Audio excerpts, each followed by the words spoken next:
RSS നേതൃത്വം കൊടുക്കുന്ന വർഗീയത ഇന്ന് ഇന്ത്യയിൽ അധികാരം കൈയാളുന്ന വർഗീയതയാണ്. കേന്ദ്ര രാഷ്ട്രീയ അധികാരത്തെ നിയന്ത്രിക്കുന്നത് RSS ആണ്. എന്നാൽ ജമാഅത്തെ ഇസ്ലാമിയുടെ വർഗീയതയ്ക്ക് തൽക്കാലം ഒരു പഞ്ചായത്തിൽ പോലും അധികാരം പിടിക്കാൻ പറ്റിയിട്ടില്ല. അതുകൊണ്ട് പൊതുവായ പ്രസംഗങ്ങളിലൊക്കെ കൂടുതൽ സമയമെടുത്ത് വിമർശിക്കുന്നതും തുറന്നു കാട്ടുന്നതും RSSനെ തന്നെയായിരിക്കും. അത് നാളെയും അങ്ങനെ തുടരും. അതിൻ്റെ അർത്ഥം മറ്റേതെങ്കിലും വർഗീയതയോട് ഒരല്പം അയവേറിയ നിലപാടുണ്ട് എന്നല്ല. എല്ലാ വർഗീയതയും നമ്മുടെ നാടിന് അപകടമാണ്. എല്ലാ വർഗീയതയും നാടിനെ വിനാശത്തിലേക്കാണ് നയിക്കുക. അത് ഹൈന്ദവ വർഗീയതയും ഇസ്ലാമിക വർഗീയതയും എല്ലാം നമ്മുടെ നാടിനെ തിന്മയിലേക്ക്, നാശത്തിലേക്ക്, തകർച്ചയിലേക്കാണ് നയിക്കുക. ഇന്നോളം ഈ ഭൂമിയിൽ ഉണ്ടായിട്ടുള്ള എല്ലാ വർഗീയതയും, ഒരുപക്ഷെ നാളെ പിറക്കാനിരിക്കുന്ന വർഗീയതയും ഈ നാടിന് അപകടമാണ് എന്ന് തിരിച്ചറിഞ്ഞുകൊണ്ട് ഏത് രൂപഭാവങ്ങളിൽ പ്രത്യക്ഷപ്പെട്ടാലും, ഏത് വർണ്ണത്തിൽ പ്രത്യക്ഷപ്പെട്ടാലും ആ വർഗീയതയെല്ലാം എതിർക്കുക എന്നതാണ് ഇടതുപക്ഷത്തിന്റെ രാഷ്ട്രീയം എന്ന കാര്യത്തിൽ ഒരു സംശയവുമില്ല. സകല വർഗീയതയ്ക്കുമെതിരായി മനുഷ്യരെ അണിനിരത്തുക, വിശ്വാസികളെ അണിനിരത്തുക, അതാണ് ഉത്തരവാദിത്വം. വിശ്വാസവും വർഗീയതയും തമ്മിലൊന്നും നേരിട്ടൊരു ബന്ധവുമില്ല. വർഗീയത എന്ന വാക്കിന് പലരും കൊടുത്തു കാണുന്ന ഒരു നിർവചനം രാഷ്ട്രീയ അധികാരം പിടിച്ചുപറ്റുന്നതിനായി മതവിശ്വാസത്തെ ഉപയോഗപ്പെടുത്തുകയാണ് വർഗീയത എന്നാണ്. മതനിരപേക്ഷമായ ഒരു മൂല്യബോധത്തെ ഉയർത്തിപ്പിടിച്ച നമ്മുടെ രാജ്യം എന്നു മുതലാണ് പിന്നെ വർഗീയമായ സ്വാധീനങ്ങൾക്ക് വഴിപ്പെടാൻ ആരംഭിച്ചത്? തീർച്ചയായും അത് സംഘപരിവാരത്തിന്റെ ദീർഘകാല പദ്ധതിയുടെ കൂടി ഭാഗമായിട്ടാണ്. 1925 RSS രൂപീകരിക്കപ്പെടുന്നത്. അതിന്റെ സവിശേഷ സാഹചര്യങ്ങളെക്കുറിച്ച് ഞാനിവിടെ വിശദീകരിക്കുന്നില്ല. പക്ഷെ അന്നു മുതൽ RSS ഇന്ത്യയെ ഒരു മതരാഷ്ട്രമാക്കണം എന്ന കാഴ്ചപ്പാടോടുകൂടി പ്രവർത്തിക്കുകയാണ്. ഈ ഒക്ടോബറിൽ 100 കൊല്ലം തികയും. രൂപീകരണത്തിന്റെ 100ാം വർഷം ഇന്ത്യയെ മതരാഷ്ട്രമാക്കി മാറ്റുക എന്നതായിരുന്നു RSSന്റെ ലക്ഷ്യം. 2024 പാർലമെന്റ് തെരഞ്ഞെടുപ്പിൽ അവർ പ്രതീക്ഷിച്ചതുപോലെ ഒരു വിജയം ലഭിച്ചിരുന്നുവെങ്കിൽ ഇന്ത്യ ആ അപകടത്തിന് സാക്ഷിയാകുമായിരുന്നു എന്ന് വേണം ന്യായമായും ബലമായും ഊഹിക്കാൻ. മതരാഷ്ട്രമാക്കി മാറ്റുമ്പോൾ നിലവിലുള്ള ഭരണഘടന മാറ്റി പുതിയൊരു ഭരണഘടന കൊണ്ടുവരാനാണ് അവർ ഉദ്ദേശിച്ചിരുന്നത്. അതിന് കൊടിയ വർഗീയവാദികളായ ഒരു കൂട്ടം സന്യാസിമാരെ ചുമതലപ്പെടുത്തിയിരുന്നു അത്രേ. മനുസ്മൃതിയെ ആധാരമാക്കി ഒരു പുതിയ ഭരണഘടന, മതരാഷ്ട്രത്തിന്റെ ഭരണഘടന, അതിന്റെ കരടെല്ലാം തയ്യാറാക്കി RSS ആസ്ഥാനത്ത് ഏൽപ്പിച്ചിട്ടുണ്ട് എന്നാണ് കേൾക്കുന്നത്. ചാതുർവർണ്ണയാടിസ്ഥാനത്തിലുള്ള മതരാഷ്ട്രത്തിന്റെ ഭരണഘടന വരെ തയ്യാറാക്കി 2024 തെരഞ്ഞെടുപ്പിന്റെ റിസൾട്ട് കാത്തിരിക്കുകയായിരുന്നു. ജയിച്ചെങ്കിലും ജയിച്ചവരെ ഒട്ടും പ്രചോദിപ്പിക്കാത്ത, ആഹ്ലാദിപ്പിക്കാത്ത ഒരു വിജയമായി 2024 പാർലമെന്റ് തെരഞ്ഞെടുപ്പിലെ BJPയുടെ വിജയം മാറി. സഖ്യകക്ഷികളുടെ ഉറപ്പില്ലാത്ത പിന്തുണയുടെ മാത്രം അടിസ്ഥാനത്തിൽ നിലനിൽക്കുന്ന ഒരു ഗവൺമെന്റാണ് ഇപ്പോൾ അധികാരത്തിലിരിക്കുന്നത്. അതുകൊണ്ട് തങ്ങൾ ആഗ്രഹിച്ചതുപോലെ ഭരണഘടന പൊളിച്ചെഴുതാൻ, മാറ്റിപ്പണിയാൻ ഇപ്പോൾ അവർക്ക് സാധിക്കില്ല. അപ്പോൾ അവർ ക്ഷമയോടെ വീണ്ടും കാത്തിരിക്കുകയാണ്. നമുക്കത് ഭാവിക്ക് വിടാം. പക്ഷെ പറഞ്ഞു വന്നത്, മതരാഷ്ട്രം എന്ന കാഴ്ചപ്പാടോടെ ഈ 100 കൊല്ലമായി പ്രവർത്തിച്ചു കൊണ്ടിരിക്കുന്ന സംഘടനയാണ് RSS. അവർ ഈ ഒരു നൂറ്റാണ്ടിനിടയിൽ നടത്തിയിട്ടുള്ള പ്രവർത്തനങ്ങൾ അത് വർഗീയമായി ഇന്ത്യയെ ചേരിതിരിക്കുക എന്ന ലക്ഷ്യത്തോടു കൂടിയുള്ളതാണ്. ആദ്യകാലത്ത് അതിന്റെ അപകടം എല്ലാവരും വേണ്ട വിധത്തിൽ ആഴത്തിൽ ഗ്രഹിച്ചുവോ എന്നത് സംശയമാണ്. പ്രൊഫസർ ബിപിൻ ചന്ദ്രയെ പോലെയുള്ള ചിലർ ചൂണ്ടിക്കാണിക്കുന്നുണ്ട്, ദേശീയ പ്രസ്ഥാനം, നെഹ്റു ഉൾപ്പെടെയുള്ള അതിന്റെ നേതാക്കന്മാർ ദേശീയ പ്രസ്ഥാനം സ്വാതന്ത്ര്യ സമരം തീക്ഷ്ണമായി ഏറ്റെടുത്ത് മുൻപോട്ട് പോകുമ്പോൾ സ്വാഭാവികമായും വർഗീയത മൃതിയടഞ്ഞുകൊള്ളും എന്ന് കരുതി. ബിപിൻ ചന്ദ്ര അത് വിമർശനമായിട്ടാണ് ഉന്നയിക്കുന്നത്. നെഹ്റു ഉൾപ്പെടെയുള്ള ദേശീയ പ്രസ്ഥാനത്തിന്റെ നേതാക്കന്മാർക്ക് സംഭവിച്ച ഒരു പിശക് എന്ന നിലയിലാണ് ചൂണ്ടിക്കാണിക്കുന്നത്. സാമ്രാജ്യത്വ വിരുദ്ധ സമരം ശക്തിപ്പെടുമ്പോൾ, സ്വാതന്ത്ര്യ സമരം ആളിക്കത്തുമ്പോൾ ആ അഗ്നിജ്വാലകളേറ്റ് വർഗീയതയൊക്കെ അങ്ങ് ഇല്ലാതായിക്കൊള്ളും സ്വാഭാവികമായും എന്ന് കരുതി. അദ്ദേഹം ഇടതുപക്ഷത്തെയും വിമർശിക്കുന്നുണ്ട്. വർഗസമരം തീക്ഷ്ണമാകുമ്പോൾ വർഗീയത സ്വാഭാവികമായും പരാജയപ്പെട്ടുകൊള്ളും എന്ന് കരുതി എന്ന വിമർശനം ഇടതുപക്ഷത്തിനെതിരെയും അദ്ദേഹം ഉയർത്തുന്നു. എന്നാൽ ഇതെല്ലാം ഒരു പരിധിവരെ ശരിയായിരിക്കുമ്പോഴും വർഗീയതയുടെ വിപത്തിനെതിരെ ഇടവേളകളില്ലാത്ത സമരം ഏറ്റെടുക്കേണ്ടതാണ് എന്ന് തന്നെയാണ് അദ്ദേഹത്തെ പോലെയുള്ള ആളുകൾ ചൂണ്ടിക്കാണിക്കുന്ന ഒരു കാര്യം. ഈ സന്ദർഭത്തിൽ നമ്മൾ കാണേണ്ട മറ്റൊരു അല്ലെങ്കിൽ ഈ ഘട്ടത്തിൽ നമുക്ക് കൗതുകപൂർവ്വം ഓർമ്മിക്കാവുന്ന ഒരു വിമർശനം ഒരു കാലത്ത് ഉന്നയിച്ചത് OV വിജയനായിരുന്നു.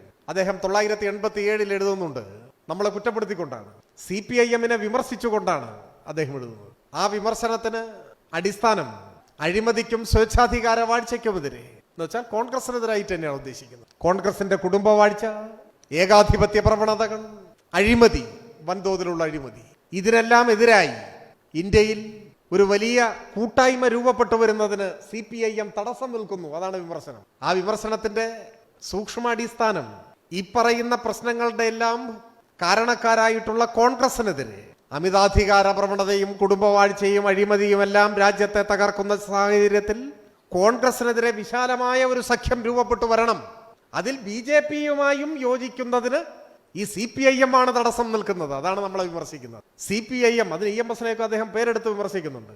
CPIM വാശി പിടിക്കുന്നു, BJPയുമായി ഒരു തരത്തിലും തൊട്ടുകൂടാ എന്ന് CPIM ശഠിക്കുന്നു എന്നത് ഒരു വിമർശനമായി OV വിജയൻ മുൻപോട്ട് വയ്ക്കുന്നു. അപ്പൊ ഏത് കാലത്തും ഇന്ത്യയിൽ വർഗീയതയുടെ വിപത്തിനെ CPIM വലിയ ഗൗരവത്തോടു കൂടി തന്നെ കണ്ടു എന്നാണ് ഇപ്പോൾ അത് വായിക്കുമ്പോൾ നമുക്ക് മനസ്സിലാവുക. പക്ഷെ അതിന്റെ തുടർച്ചയായി OV വിജയൻ മുൻപോട്ട് വെക്കുന്ന മറ്റൊരു കാഴ്ചപ്പാട് RSSന്റെ വർഗീയ ഭീകരതയെ എതിർക്കാൻ താരതമ്യേന അദ്ദേഹത്തിന്റെ ഭാഷയിൽ, OV വിജയന്റെ ഭാഷയിൽ താരതമ്യേന ശക്തി കുറഞ്ഞ വർഗീയവാദികളായ BJPയെയും അണിനിരത്തണം എന്നൊരു കാഴ്ചപ്പാട് അദ്ദേഹം വയ്ക്കുന്നു. ഇപ്പൊ അതിനൊന്നും ഒരു പ്രസക്തി ഉണ്ട് എന്നാരും പറയില്ല. അത്തരം ചിന്തകൾക്ക് എന്തെങ്കിലും ഒരു പ്രസക്തി ഇന്നില്ല. പക്ഷേ വേണമെങ്കിൽ RSSന്റെ വൻ വർഗീയ വിപത്തിനെ മറ്റൊരു വിധത്തിൽ ആ വിപത്തിനെ സംബന്ധിച്ച് ചില മുന്നറിയിപ്പുകൾ OV വിജയൻ നൽകുന്നു എന്ന് വേണമെങ്കിൽ നമുക്ക് കാണാൻ കഴിയും. അദ്ദേഹത്തിന്റെ കാഴ്ചപ്പാടിനോട് യോജിക്കാതിരിക്കുമ്പോൾ തന്നെ, ഇന്ന് അതിനൊരു പ്രസക്തിയും ഇല്ല എന്ന് പറയുമ്പോൾ തന്നെ, ആ ഘട്ടത്തിൽ തന്നെ നമ്മുടെ രാജ്യത്തിന്റെ മുന്നിൽ RSS ഒരു വലിയ വർഗീയ വിപത്തായി വരും എന്ന് അദ്ദേഹം സൂചിപ്പിച്ചതായി നമുക്ക് കാണാൻ കഴിയും. ഞാൻ കൂടുതൽ ദീർഘിപ്പിക്കുന്നില്ല. പറഞ്ഞു വരുന്നത് 100 വർഷം നീണ്ടുനിന്ന രാജ്യത്തെ വർഗീയമായി ധ്രുവീകരിക്കാനുള്ള RSSന്റെ പരിശ്രമം, അതിനുവേണ്ടി നടത്തിയ ആസൂത്രിതമായ വർഗീയ കലാപങ്ങൾ, മതവിഭാഗങ്ങൾക്കിടയിൽ സ്പർദ്ധയുണ്ടാക്കാൻ ആയിരക്കണക്കിന് നിരപരാധികളെ കൊന്നുതള്ളിയ ദാരുണമായ വംശഹത്യകൾ, അതിൻ്റെ എല്ലാം ഒടുവിൽ ഇന്ത്യൻ പാർലമെന്റിനെ നിയന്ത്രിക്കാൻ കഴിയുന്ന രാഷ്ട്രീയ ശക്തിയായി അവർ മാറി എന്ന് നാം കാണും. ഒരു ദശാബ്ദത്തിലധികമായി കേന്ദ്ര രാഷ്ട്രീയാധികാരം സംഘപരിവാരത്തിന്റെ നിയന്ത്രണത്തിലാണ്. ആ കേന്ദ്രാധികാരം ഉപയോഗിച്ച് പല മാർഗങ്ങളിലൂടെയും രാജ്യത്തെ പൂർണ്ണമായും വരുതിയിലാക്കാനുള്ള ശ്രമമാണ് നടത്തിക്കൊണ്ടിരിക്കുന്നത്. കേരളവും തങ്ങളുടെ ചൊൽപ്പടിക്ക് നിർത്തുന്നതിനുള്ള കഠിനമായ പരിശ്രമത്തിലാണ് സംഘപരിവാർ RSS ഇപ്പോൾ ഏർപ്പെട്ടുകൊണ്ടിരിക്കുന്നത്. കേരളത്തെ സംബന്ധിച്ചിടത്തോളം നമ്മുടെ രാജ്യത്തിന്റെ പ്രതീക്ഷാ കേന്ദ്രമായി കേരളം നിലനിൽക്കുകയും രാജ്യത്തെ മതനിരപേക്ഷവാദികൾ പ്രതീക്ഷയോടെ നോക്കുന്ന നാട് കേരളമാണ്. ഇന്ത്യയിലെ ഓരോ സംസ്ഥാനങ്ങൾ ഒന്നിനു പുറകെ മറ്റൊന്നായി സംഘപരിവാരത്തിന്റെ വർഗീയ അജണ്ടകളുടെ മുൻപിൽ മുട്ടുമടക്കുമ്പോഴും പരാജയപ്പെടാൻ കൂട്ടാക്കാതെ ധീരമായി പൊരുതി നിൽക്കുന്ന നാട് നമ്മുടെ നാടാണ്, കേരളമാണ്. പക്ഷെ ഇവിടെയും നാൾ ചെല്ലും തോറും വർഗീയത വേരാഴ്ത്താൻ ശ്രമിച്ചുകൊണ്ടിരിക്കുകയാണ്. ആ വലിയ പരിശ്രമം തുടർന്നുകൊണ്ടിരിക്കുകയാണ്. വോട്ടിംഗ് ശതമാനത്തിലെല്ലാം ചെറിയ വ്യത്യാസങ്ങൾ ഉണ്ടായി. മുൻപ് ജാതീയതയും വർഗീയതയും ഒക്കെ ഉള്ളിൽ ഒരു അല്പാൽപമായിട്ടൊക്കെ ഉണ്ടെങ്കിൽ പോലും അത് പരസ്യമായി പുറത്തു പറയാൻ പാടില്ലാത്തതാണ് എന്ന ബോധമെങ്കിലും നല്ലൊരു പങ്ക് മലയാളികൾക്കും ഉണ്ടായിരുന്നു. പുറത്തു പറയാൻ പാടില്ലാത്ത ഒന്നാണ് വർഗീയത. ഉള്ളിൽ ഇത്തിരി വർഗീയതയുള്ളവനും പുറമേക്ക് അത് പറയാൻ മടിച്ച് ഒരു മുഖം മൂടി അണിഞ്ഞെങ്കിലും നിൽക്കാൻ ശ്രമിക്കുന്ന ഒരു നാടായിരുന്നു. എന്നാൽ നവമാധ്യമങ്ങളുടെയും മറ്റും കാലത്ത് വളരെ പരസ്യമായി പ്രകടമായി പച്ചയായി വർഗീയത പറയാൻ മടിയില്ലാത്ത ചെറുതെങ്കിലും ഒരു വിഭാഗം കേരളത്തിൽ രൂപപ്പെട്ടു കഴിഞ്ഞു എന്ന് നാം കാണണം. ആ സംഘപരിവാർ വർഗീയതയെ കൂടുതൽ കൂടുതൽ ശക്തിപ്പെടുത്തും വിധം ആവശ്യമായ എല്ലാ പിന്തുണയും സഹായവും ചെയ്യുന്ന ശക്തിയായി കേരളത്തിലെ വലതുപക്ഷവും ആ വലതുപക്ഷത്തിന്റെ രാഷ്ട്രീയ അജണ്ടകൾ ഇപ്പോൾ രൂപപ്പെടുത്തുന്നതിൽ വലിയ പങ്ക് വഹിച്ചുകൊണ്ടിരിക്കുന്ന ഇസ്ലാമിക സംഘപരിവാരം എന്ന വിശേഷണത്തിന് സർവഥാ യോഗ്യമായിട്ടുള്ള ജമാഅത്തെ ഇസ്ലാമിയും SDPIയും എല്ലാം പ്രവർത്തിക്കുന്നു, നിലനിൽക്കുന്നു എന്നതാണ് പ്രത്യേകം. ജമാഅത്തെ ഇസ്ലാമിയെ സംബന്ധിച്ചിടത്തോളം RSSന്റെ ഒരു ഇസ്ലാമിക പതിപ്പ് എന്ന് മാത്രമേ കാണാൻ പറ്റൂ. RSSനെ പോലെ തന്നെ മതരാഷ്ട്രമാണ് ജമാഅത്തെ ഇസ്ലാമിയുടെയും ലക്ഷ്യം, അവരുടെ സ്വപ്നം. RSSന്റെ മതരാഷ്ട്രത്തിന് ബദലല്ല ജമാഅത്തെ ഇസ്ലാമിയുടെ മതരാഷ്ട്രം എന്ന് നാം കണ്ടോളണം. രണ്ടും ഒരേ സ്വഭാവമുള്ള മുദ്രാവാക്യമാണ്. വിഭജനത്തിന്റെ സമയത്ത് ഹൈദരാബാദിൽ നിന്നും പാകിസ്ഥാനിലേക്ക് പോയ ആളാണ് മൗദൂദി. ഇസ്ലാമിക രാഷ്ട്രമെന്ന സ്വപ്നവുമായി അങ്ങോട്ട് പോയ ആളാണ്. ജമാഅത്തെ ഇസ്ലാമി അന്ന് സ്വീകരിച്ച നിലപാട് ഇന്ത്യയും പാകിസ്ഥാനും മതരാഷ്ട്രങ്ങളായിക്കോട്ടെ എന്നതാണ്. RSSന്റെ ഈ നിലപാട് തന്നെയാണ്. കടുത്ത മതമൗലിക നിലപാടുകൾ ഉയർത്തിപ്പിടിക്കുന്നതിന്റെ ഭാഗമായി ഒരു നീണ്ടകാലം വോട്ട് ചെയ്യാനോ സർക്കാർ ജോലി സ്വീകരിക്കാനോ ഒന്നും സന്നദ്ധമാകാതെ മതരാഷ്ട്ര നിർമ്മിതിക്ക് വേണ്ടി സമർപ്പിത ജീവിതം നയിച്ചവരായിരുന്നു ജമാഅത്തെ ഇസ്ലാമി. പിന്നീട് അതിലൊക്കെ കുറെ മാറ്റം വന്നു, വോട്ട് ചെയ്യാൻ ആരംഭിച്ചു. ആ ഘട്ടത്തിൽ തീർത്തും അരാഷ്ട്രീയമായ കാഴ്ചപ്പാടാണ് മുന്നോട്ട് വെച്ചത്. ഒരു നീണ്ടകാലം ജമാഅത്തെ ഇസ്ലാമിയുടെ നിലപാട് സ്ഥാനാർത്ഥിയെ നോക്കി വോട്ട് ചെയ്യും എന്നതായിരുന്നു. ചിലപ്പോൾ ഏതാനും ഇടതുപക്ഷ സ്ഥാനാർത്ഥികൾക്കൊന്ന് വോട്ടൊക്കെ കിട്ടിയിട്ടുണ്ടാവും. പക്ഷെ അവരുടെ നിലപാടതാണ്, സ്ഥാനാർത്ഥിയെ നോക്കി ചെയ്യും. അതായിരുന്നു നിലപാട്. അത്ര വിചിത്രമായ നിലപാടുകളുടെ പേരിൽ അവർ പരിഹസിക്കപ്പെട്ടിട്ടുണ്ട്. പിന്നീട് അവർ ഒരു രാഷ്ട്രീയ പാർട്ടി തന്നെ രൂപീകരിച്ചു. കഴിഞ്ഞ അസംബ്ലി തെരഞ്ഞെടുപ്പിലും പാർലമെന്റ് തെരഞ്ഞെടുപ്പിലും ആ രാഷ്ട്രീയ പാർട്ടി പൂർണ്ണമായും UDF പിന്തുണ കൊടുത്തു. ഇപ്പൊ UDF ഒരു ഘടകകക്ഷിയാക്കാൻ അപേക്ഷ കൊടുത്ത് കാത്തിരിക്കുന്നതായിട്ടാണ് നമുക്ക് മനസ്സിലാക്കാൻ കഴിയുന്നത്. അവരെ ഒരു അസോസിയേറ്റ് ഘടകകക്ഷിയായെങ്കിലും പരിഗണിക്കണം എന്നാണ് അവരുടെ ആവശ്യം. അത് UDF ഇപ്പോൾ പരിഗണിക്കുന്നു എന്നാണ് കേൾക്കുന്നത്. അസോസിയേറ്റ് ഘടകകക്ഷി എന്ന് പറഞ്ഞാൽ മറ്റ് ഘടകകക്ഷികളുടെ ഒപ്പം ഇരുന്ന് ഊണ് കൊടുക്കൂല. അത് കഴിഞ്ഞിട്ട് പ്രത്യേകമായിട്ട് ചിലപ്പോൾ ഭക്ഷണം കൊടുക്കും. എന്നാലും വേണ്ടില്ല, ഞങ്ങളെ നിങ്ങൾ അങ്ങനെയെങ്കിലും പരിഗണിക്കണം എന്നാണ് ജമാഅത്തെ ഇസ്ലാമിയുടെ അപേക്ഷ. ആ അസോസിയേറ്റ് ഘടകകക്ഷിയായെങ്കിലും പരിഗണിച്ച് കിട്ടുന്നതിനു വേണ്ടി ഇപ്പോ ഒരു തുള്ളി പോലും വെള്ളം ചേർക്കാത്ത വർഗീയ നിലപാടുകൾ ഉയർത്തി മുസ്ലിം ന്യൂനപക്ഷത്തെയാകെ UDF അണിനിരത്തി കൊടുത്തുകൊള്ളാം എന്നൊരു കരാർ ഏറ്റെടുത്തിരിക്കുകയാണ്. ആ കരാർ പാലിക്കുന്നതിന്റെ ഭാഗമായി SDPI ഉൾപ്പെടെയുള്ള ആളുകളെയും കൂടെ ചേർത്ത് മുസ്ലിം ലീഗിന്റെ തന്നെ രാഷ്ട്രീയ നേതൃത്വം കയ്യാളി നമ്മുടെ നാടിന്റെ ചരിത്രത്തിലെ കടുത്ത വർഗീയ ധ്രുവീകരണ പ്രചരണവുമായാണ് ഇപ്പോൾ ജമാഅത്തെ ഇസ്ലാമി മുന്നോട്ട് പോയിക്കൊണ്ടിരിക്കുന്നത്. അതിൽ ഏറ്റവും കൂടുതൽ ആഹ്ലാദിക്കുന്ന RSS ആണ്. RSSന്റെ ഹിംസോന്മുഖമായ മതരാഷ്ട്രവാദത്തിന്, വർഗീയ പ്രചാര വേലകൾക്ക് സാധൂകരണം കിട്ടുന്നത് ഇത്തരത്തിലുള്ള ജമാഅത്തെ വർഗീയ പ്രചരണം നടക്കുമ്പോഴാണ്. അങ്ങോട്ടും ഇങ്ങോട്ടും കാരണങ്ങളായി ചൂണ്ടിക്കാണിച്ചുകൊണ്ട് ശക്തിപ്പെടാൻ ശ്രമിക്കുന്ന ഇരു വർഗീയതകളുടെ ബലപരീക്ഷണമായി കേരളത്തിന്റെ തെരഞ്ഞെടുപ്പ് രാഷ്ട്രീയത്തെ മാറ്റാനാണ് ഇരു കൂട്ടരും ശ്രമിച്ചുകൊണ്ടിരിക്കുന്നത്. ആ ഹീനമായ പരീക്ഷണത്തിൽ വിശ്വാസം അർപ്പിക്കുകയാണ് കേരളത്തിലെ വലതുപക്ഷം, കേരളത്തിലെ UDF. കേരളത്തിൽ ഒരു ദശാബ്ദത്തോളമായി പ്രതിപക്ഷത്തിരിക്കുകയാണ് UDF, കോൺഗ്രസിന്റെ ചരിത്രത്തിൽ ഇങ്ങനെ ഒരു കാലം ഉണ്ടായിട്ടില്ല. കേന്ദ്രത്തിലും കേരളത്തിലും അധികാരത്തിന് പുറത്ത് ഒരു ദശാബ്ദം. 2014 മുതൽ കേന്ദ്രത്തിൽ അധികാരമില്ല, 11 കൊല്ലമായി. 10ാം കൊല്ലത്തിലേക്ക് കടക്കുന്നു, കേരളത്തിൽ അധികാരമില്ല.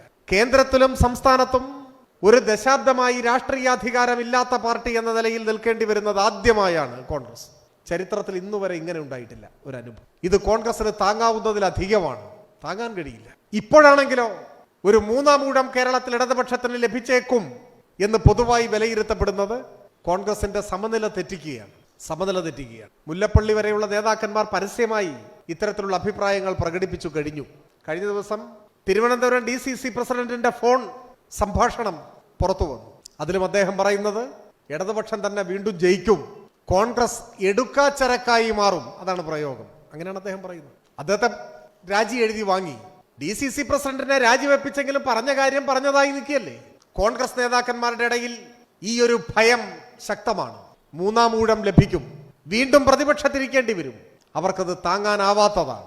അധികാരമില്ലാതെ അരനിമിഷം തുടരാനാവാത്ത ദൗർബല്യം പൊതുവിൽ വലതുപക്ഷത്തിനുണ്ട്, പ്രത്യേകിച്ച് കോൺഗ്രസിനുണ്ട്. അപ്പൊ ഇത്തരമൊരു ഘട്ടത്തിൽ ഏതു ഹീനകൃത്യം ചെയ്തായാലും വേണ്ടില്ല, അധികാരം പിടിക്കുക എന്നതാണ് പ്രധാനം. അപ്പൊ അതിന് ജമാഅത്തെ ഇസ്ലാമിയെ മുന്നിൽ നിർത്തി ഒരു വർഗീയ ധ്രുവീകരണത്തിന് ലക്ഷ്യമിട്ട് അതിൽ നിന്ന് രാഷ്ട്രീയ ലാഭം ഉണ്ടാക്കാനുള്ള വളരെ അപകടകരമായ ഒരു പരീക്ഷണത്തിനാണ് കോൺഗ്രസ് തന്നെ നേരിട്ട് ഇപ്പോൾ നേതൃത്വം നൽകിക്കൊണ്ട്. സ്വാഭാവികമായും ആ സാഹചര്യത്തെ തങ്ങൾക്ക് അനുകൂലമായ ധ്രുവീകരണത്തിന് വേണ്ടി ഉപയോഗിക്കാൻ സംഘപരിവാരവും ശ്രമിക്കും. ഇത് കേരളത്തിന്റെ മതനിരപേക്ഷ ഉള്ളടക്കത്തെ വളരെ ആഴത്തിൽ പരിക്കേൽപ്പിക്കുന്നതായി രൂപപ്പെടും.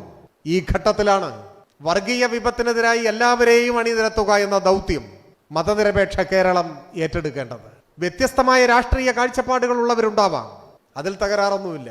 പക്ഷേ ഏത് രാഷ്ട്രീയ നിലപാടുകൾ സ്വീകരിക്കുന്നവരായാലും പതാകകളുടെ നിറഭേദങ്ങൾക്കപ്പുറത്ത് കൊടിയ വർഗീയതയുടെ അപകടങ്ങളെ ഈ നാട്ടിൽ നിന്നും അകറ്റി നിർത്താൻ ഇപ്പോ വലതുപക്ഷം നേതൃത്വം കൊടുക്കുന്ന ഈ വർഗീയ പരീക്ഷണം, അതിന്റെ ചെലവിൽ കൂടുതൽ ശക്തിപ്പെടാൻ ശ്രമിക്കുന്ന സംഘപരിവാർ വർഗീയതയുടെ പുതിയ സ്വപ്നങ്ങൾ, അതിനെയെല്ലാം തകർക്കാൻ ജനാധിപത്യ മതനിരപേക്ഷ ആശയങ്ങൾ പോർലേൽക്കാതെ ഈ മണ്ണിൽ നിലനിൽക്കേണ്ടതിന്റെ ആവശ്യകത എന്ന് വെച്ചാൽ കേരളം തകരാതിരിക്കാൻ എല്ലാ തരം വർഗീയതയും പ്രതിരോധിക്കേണ്ടതിന്റെ ആവശ്യകത കേരളത്തിന്റെ നാളെയെക്കുറിച്ച് ഉത്കണ്ഠയുള്ള സകലരെയും ബോധ്യപ്പെടുത്തി അണിനിരത്താനുള്ള ഉത്തരവാദിത്വം നമ്മളെല്ലാം കൂട്ടായി ഏറ്റെടുക്കേണ്ടതാണ്. കേരളം തകരാതിരിക്കാൻ, കേരളം ഇനിയും നവകേരളം എന്ന ലക്ഷ്യത്തിലേക്ക് കൂടുതൽ ധീരമായി മുൻപോട്ട് പോകാൻ നമ്മുടെ രാജ്യത്ത് തന്നെ എല്ലാ വിഭാഗം മനുഷ്യർക്കും അഭിമാനത്തോടെ ജീവിക്കാൻ കഴിയുന്ന ഒരു നാടായി കേരളത്തെ നിലനിർത്താൻ എല്ലാത്തരം വർഗീയതയെയും നമ്മുടെ മണ്ണിൽ ചെറുത്തു തോൽപ്പിക്കേണ്ടതായിട്ടുണ്ട്. ഇന്ന വർഗീയത എന്നൊന്നുമില്ല. പലപ്പോഴും പലരും പറയാറുണ്ട്, നിങ്ങൾ RSS വർഗീയതയ്ക്കെതിരായിട്ട് മാത്രമാണല്ലോ ശക്തമായി പ്രസംഗിക്കുന്നത്. പ്രസംഗത്തെ ചിലപ്പോൾ കുറച്ച് കൂടുതലായി RSSനൊക്കെ പറയും. അതിന്റെ കാരണം RSS നേതൃത്വം കൊടുക്കുന്ന വർഗീയത ഇന്ന് ഇന്ത്യയിൽ അധികാരം കൈയാളുന്ന വർഗീയതയാണ്. കേന്ദ്ര രാഷ്ട്രീയ അധികാരത്തെ നിയന്ത്രിക്കുന്നത് RSS ആണ്. എന്നാൽ ജമാഅത്തെ ഇസ്ലാമിയുടെ വർഗീയതയ്ക്ക് തൽക്കാലം ഒരു പഞ്ചായത്തിൽ പോലും അധികാരം പിടിക്കാൻ പറ്റിയിട്ടില്ല. അതുകൊണ്ട് പൊതുവായ പ്രസംഗങ്ങളിലൊക്കെ കൂടുതൽ സമയമെടുത്ത് വിമർശിക്കുന്നതും തുറന്നു കാട്ടുന്നതും RSSനെ തന്നെയായിരിക്കും. അത് നാളെയും അങ്ങനെ തുടരും. അതിന്റെ അർത്ഥം മറ്റേതെങ്കിലും വർഗീയതയോട് ഒരല്പം അയവേറിയ നിലപാടുണ്ട് എന്നല്ല. എല്ലാ വർഗീയതയും നമ്മുടെ നാടിന് അപകടമാണ്. എല്ലാ വർഗീയതയും നാടിനെ വിനാശത്തിലേക്കാണ് നയിക്കുക. അത് ഹൈന്ദവ വർഗീയതയും ഇസ്ലാമിക വർഗീയതയും എല്ലാം നമ്മുടെ നാടിനെ തിന്മയിലേക്ക്, നാശത്തിലേക്ക്, തകർച്ചയിലേക്കാണ് നയിക്കുക. ഇന്നോളം ഈ ഭൂമിയിൽ ഉണ്ടായിട്ടുള്ള എല്ലാ വർഗീയതയും, ഒരുപക്ഷെ നാളെ പിറക്കാനിരിക്കുന്ന വർഗീയതയും ഈ നാടിന് അപകടമാണ് എന്ന് തിരിച്ചറിഞ്ഞുകൊണ്ട് ഏത് രൂപഭാവങ്ങളിൽ പ്രത്യക്ഷപ്പെട്ടാലും, ഏത് വർണ്ണത്തിൽ പ്രത്യക്ഷപ്പെട്ടാലും ആ വർഗീയതയെല്ലാം എതിർക്കുക എന്നതാണ് ഇടതുപക്ഷത്തിന്റെ രാഷ്ട്രീയം എന്ന കാര്യത്തിൽ ഒരു സംശയവുമില്ല. സകല വർഗീയതയ്ക്കുമെതിരായി മനുഷ്യരെ അണിനിരത്തുക, വിശ്വാസികളെ അണിനിരത്തുക, അതാണ് ഉത്തരവാദിത്വം. വിശ്വാസവും വർഗീയതയും തമ്മിലൊന്നും നേരിട്ടൊരു ബന്ധവുമില്ല. വർഗീയത എന്ന വാക്കിന് പലരും കൊടുത്തു കാണുന്ന ഒരു നിർവചനം രാഷ്ട്രീയ അധികാരം പിടിച്ചുപറ്റുന്നതിനായി മതവിശ്വാസത്തെ ഉപയോഗപ്പെടുത്തുകയാണ് വർഗീയത എന്നാണ്. അതുതന്നെയാണ് ഏറ്റവും ശരിയായ നിർവചനം എന്നാണ് തോന്നുന്നത്. അധികാരം പിടിച്ചുപറ്റാൻ മതത്തെ, വിശ്വാസത്തെ ഉപയോഗിക്കുക, അതാണ് വർഗീയത. അങ്ങനെ ഉപയോഗിക്കുന്നവർ വിശ്വാസികളായിക്കൊള്ളണം എന്നില്ല. ഇന്ത്യയിലെ വർഗീയതയുടെ ആദ്യകാല പഥികർ എന്ന് പലരും വിശേഷിപ്പിക്കുന്ന രണ്ട് വ്യക്തികളാണ്. ഒന്ന് സവർക്കറും മറ്റൊന്ന് മുഹമ്മദ് അലി ജിന്നയും. രണ്ടുപേരും വിശ്വാസികളായിരുന്നില്ല എന്നതാണ് വസ്തുത. രണ്ടുപേരും വിശ്വാസികളായിരുന്നില്ല. പക്ഷെ അവരാണ് രണ്ട് വിശ്വാസ സമൂഹത്തെ മറയാക്കി മതരാഷ്ട്രത്തിന് വേണ്ടിയുള്ള കരുക്കൾ നീക്കിയത്. അധികാരം പിടിച്ചെടുക്കാൻ, അധികാരം സ്ഥാപിക്കാനുള്ള ഒരു ഉപകരണം മാത്രമായിരുന്നു അവർക്ക് മതവും വിശ്വാസവും. അതുകൊണ്ട് യഥാർത്ഥ വിശ്വാസികളെ ഈ വർഗീയ ചിന്താഗതിക്കെതിരായി, മതരാഷ്ട്രമെന്ന വർഗീയവാദികളുടെ സ്വപ്നത്തിനെതിരായി അണിനിരത്തുക എന്നത് നാടിന്റെ നിലനിൽപ്പിനെ സംബന്ധിച്ചിടത്തോളം പരമപ്രധാനമാണ്. അതുകൊണ്ട് ഈ കാലത്തെ ഏറ്റവും പ്രധാനപ്പെട്ട, ഏറ്റവും വലിയ രാഷ്ട്രീയ ഉത്തരവാദിത്വം നമ്മുടെ മാത്രം ഉത്തരവാദിത്വമല്ല, കേരളം നാളെയും പുലരണം എന്നാഗ്രഹിക്കുന്നവരുടെ ഉത്തരവാദിത്വം. വ്യത്യസ്ത രാഷ്ട്രീയ നിലപാടുകളുടെ ഭാഗമായി നിൽക്കുന്നവരെങ്കിലും നമ്മുടെ നാട് അരക്ഷിതാവസ്ഥയിലായി കൂടാ, തകർന്നു പോയി കൂടാ എന്ന് ചിന്തിക്കുന്ന എല്ലാവരുടെയും ഉത്തരവാദിത്വം വർഗീയതയ്ക്കെതിരായി മതനിരപേക്ഷ ആശയങ്ങളെ ശക്തിപ്പെടുത്തുക എന്നതാണ്. വർഗീയതയ്ക്കെതിരായി നിലപാട് സ്വീകരിക്കുന്നവർക്ക് ഇന്ന് കേരളത്തിൽ UDF നേതൃത്വം കൊടുക്കുന്ന വിപൽക്കരമായ പരീക്ഷണങ്ങളെയും ഒപ്പം കേന്ദ്ര രാഷ്ട്രീയ അധികാരത്തിന്റെ പിൻബലത്തിൽ സമൂഹത്തെ വർഗീയവൽക്കരിക്കാൻ ശ്രമിക്കുന്ന സംഘപരിവാരത്തിന്റെ നീക്കങ്ങളെയും ഒരേ സമയം എതിർക്കേണ്ട ഉത്തരവാദിത്വമുണ്ട്. ആ ഉത്തരവാദിത്വം ഏറ്റെടുക്കാൻ എല്ലാവരും കൂടുതൽ വീര്യത്തോടെ രംഗത്തിറങ്ങേണ്ട ഒരു കാലമാണിത് എന്ന് സൂചിപ്പിച്ചുകൊണ്ട് ഞാൻ എൻ്റെ എളിയ വാക്കുകൾ അവസാനിപ്പിക്കുന്നു. ഈ സെമിനാർ ഔപചാരികമായി ഉദ്ഘാടനം ചെയ്യുന്നതായി അറിയിക്കുന്നു. അഭിവാദനം.